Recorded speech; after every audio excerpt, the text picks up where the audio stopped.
Hello बच्चों, चलिए प्रश्न को देखते हैं। तो दिया गया प्रश्न है कि निम्न में से कौन समावयवी की अधिकतम संख्या को दर्शाता है। विकल्प में हमें संकुल दिए गए हैं और हमें बताना है कि इनमें से कौन सा सबसे अधिक समावयवता दर्शाता है। तो अधिकतम संख्या बतानी है किसकी, समावयवी की। तो सबसे पहले हम क्या लिखेंगे, मुख्य अवधारणा। मुख्य अवधारणा, तो मुख्य अवधारणा क्या हो जाएगी, समावयवता। समावयवता, तो अब हमें पता होना चाहिए कि समावयवता होती क्या है और कितने प्रकार की होती है। तो ये सामान्यतः दो प्रकार की होती है।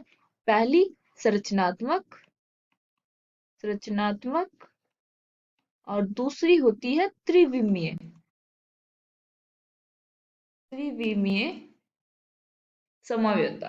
तो संरचनात्मक के छह से सात भाग हम पढ़ते हैं, जैसे कि आयनीकरण है, हाइड्रेट है, उपसयन संयोजन है, बंधन है, आबंधन समावयवता है, वैसे। और त्रिविमीय में दो प्रकार होता है, एक तो ज्यामिति और दूसरा प्रकाशिक।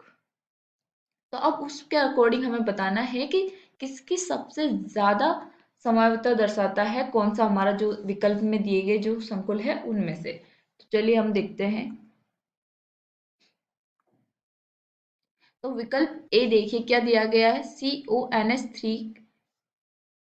विकल्प ए में क्या है, CONH3 का होल 4 Cl2, ये दिया गया है। तो इसमें हमें बताइए कि इसमें पहले बात तो हम देखते हैं संरचनात्मक। तो क्या ये संरचनात्मक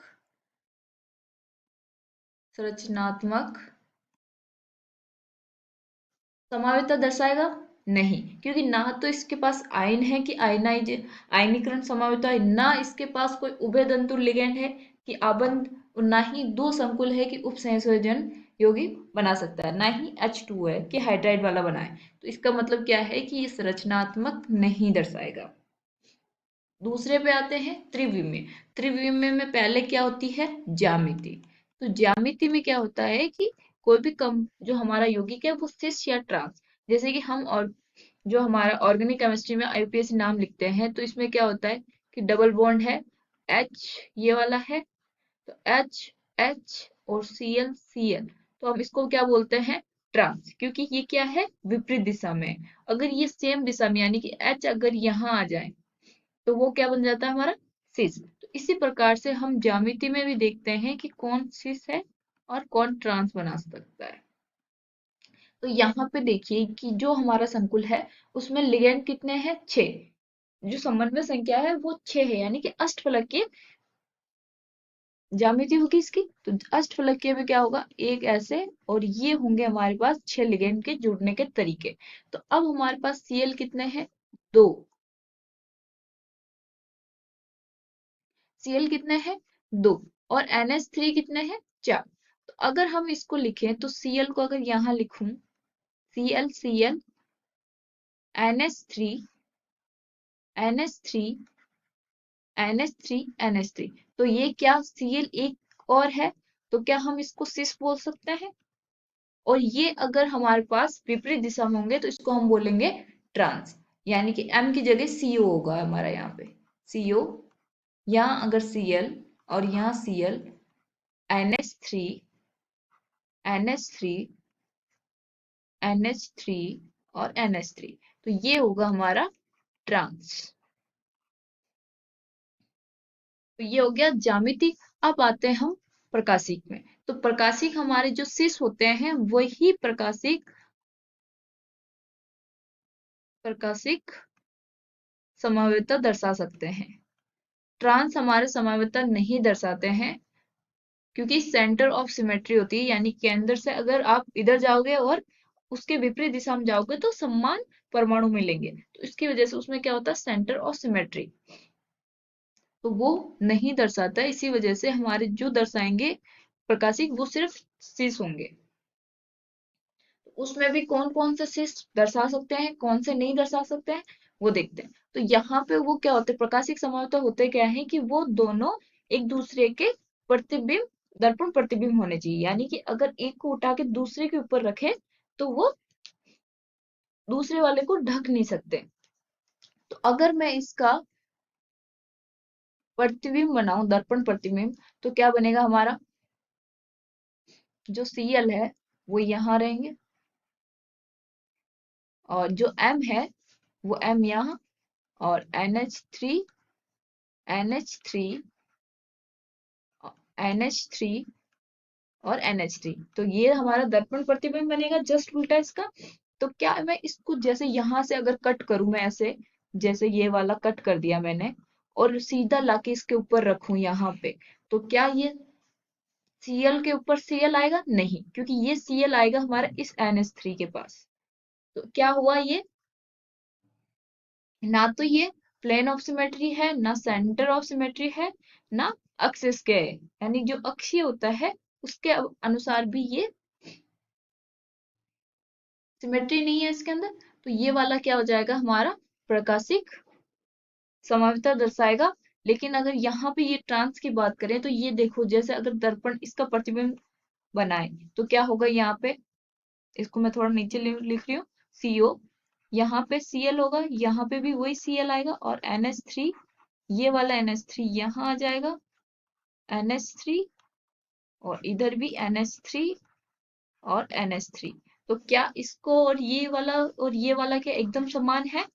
हाँ, तो ये वाला क्या करेगा, प्रकाशिक समाविता नहीं दर्शाएगा। तो इसके कुल प्रकार जो समावयव है वो कितने हो गए, एक ट्रांस से इसके दो हो जाएंगे, एक और दो तो हो गए तीन। अब हम इसी प्रकार से देखते हैं दूसरा। तो दूसरा हमारे पास क्या है, निकल है, दूसरा निकल En NH3 का होल 4 +2। तो इसमें हमारे पास क्या है, En। तो En क्या होता है, CH2 NH2 NH2। तो ये है हमारा। तो इसमें हमारे पास क्या होगा कि जो निकल है वो सिस ट्रांस तो दर्शाएगा नहीं, इसमें हमारा जो निकल है वो ना तो एक ही बनाएगा, जैसे ये बनाए, ये वाला है अष्टफलकीय, तो यहाँ En, क्योंकि ये दो NH2 से जुड़ेगा, यहाँ पे जो ये है इनके साथ, फिर यहाँ पे लिख दो NH3 NH3 NH3 और NH3। तो इसको किसी भी प्रकार से लिखेंगे तो ऐसा ही हमारे पास संरचना बनेगी। तो ये ना तो सिस बनाएगा, ये मतलब ना तो ये GI शो नहीं करेगा, यानी कि सिस ट्रांस नहीं बनाएगा, इसकी सिर्फ एक संरचना बनेगी जो हमने बना दी है। अब इसका सिस ट्रांस नहीं बन सकता, तो ये ज्यामिति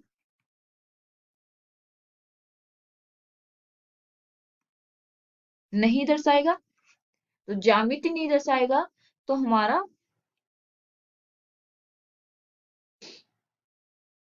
लेकिन अगर हम इसका ऑप्टिकल यानी कि प्रकाशिक अगर समाविता देखें, प्रकाशिक, तो क्या ये प्रकाशिक समाविता दर्शाएगा? हाँ। क्यों? क्योंकि ये क्या है, अगर इसका जस्ट उल्टा करेंगे तो ये इसका थोड़ा उल्टा बनेगा, वो एक दूसरे के प्रतिबिंब बनेंगे, तो ये प्रकाशिक समावयवता दर्शाएगा।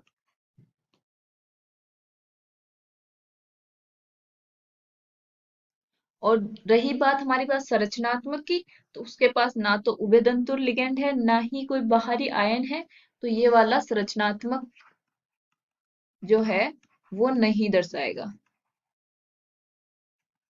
तो इसका क्या हो जाएगा, ज्यादा से ज्यादा दो। ये हमारा पास क्या है, सिस है, तो सिस का क्या बनेगा, प्रकाशिक बनेगा, तो इसके दो बन जाएंगे, एक तो सिस का D और एक का L, ये दो बनेंगे L। ठीक है, तो ये बन गए दो। और फर्स्ट में हमारे कितने थे, तीन। तो इसका मतलब अभी तक तो इसके कितने हुए, तीन, इसके कितने हुए, दो। और इसी प्रकार से इसका भी हम निकालेंगे, NiC2O4 En का होल ट्वाइस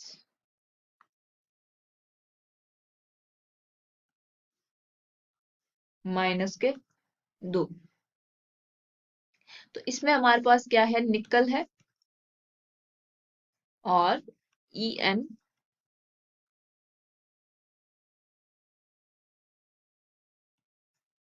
C2O4 और यहाँ पे भी क्या होगा, En। तो इसको भी किसी प्रकार से बनाओगे तब भी ऐसी ही संरचना बनेगी। तो ये वाला क्या करेगा, ओनली ये क्या है हमारा, सिस मान सकते हो इसको, ट्रांस इसका नहीं बन सकता। तो इसका ये मिरर इमेज तो बनाएगा, तो प्रकाशिक समावेशिता तो दर्शाएगा, तो प्रकाशिक तो होगा। तो प्रकाशिक होगा तो एक शीश और एक दूसरा इसका दर्पण प्रतिबिंब, तो दो। अब आते हैं हम संरचनात्मक। तो संरचनात्मक के लिए क्या है, उभयदंतुर नहीं है, ना ही इसके पास कोई आयनीकरण के लिए आयन है, ना ही उपसह संयोजन समावेशिता दर्शा सकता है, और ना ही अबंधन। तो इसका मतलब संरचनात्मक भी नहीं दर्शाएगा। तो ये भी नहीं दर्शाएगा, ज्यामिति वाला भी नहीं दर्शाएगा, सिस ट्रांस नहीं बन सकते। एक सिर्फ प्रकाशिक दर्शाएगा, और उसके कितने बन जाएंगे, 2, डी और एल। तो इसके भी कितने बनेंगे, 2। अब आते हैं हमारे यहाँ पे विकल्प डी। अब देखिए यहाँ पे जो लिगेंड है CSCN यानी थायो आइसोथायो थायोसाइनाइड है, CS।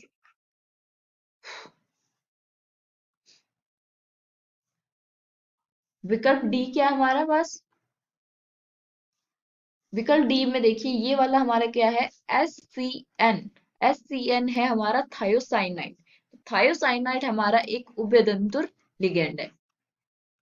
उभयदंतुर लिगेंड हमारा क्या दर्शाता है, अबंधन समावेशिता।